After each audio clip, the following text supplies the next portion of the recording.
จะไปใส่นี่กองกระป้อมพี่น้องกองกระป้อมเด้อพี่น้องกระป๋อมียังคือมันใหญ่กันแล้วก็แล้วว่าแท้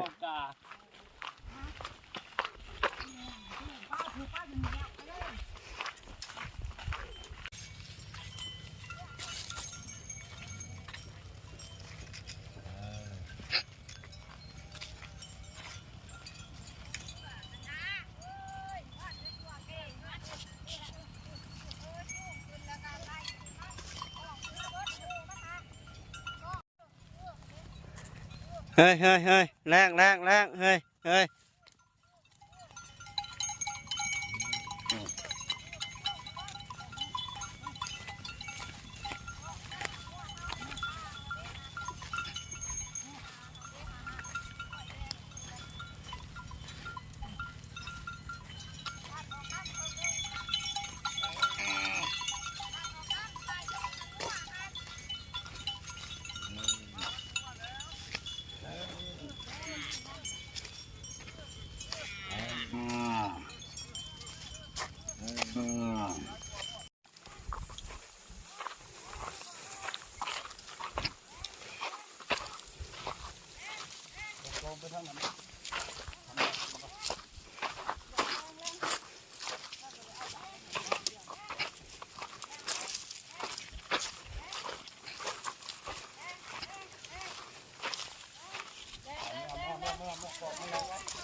หลักง่วย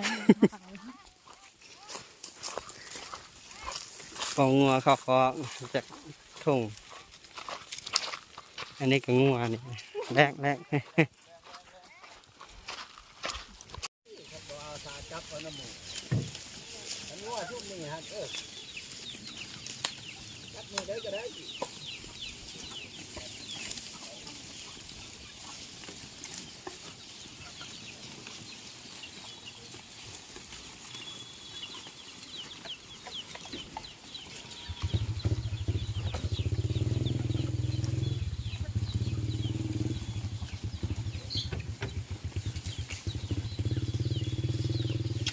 เอ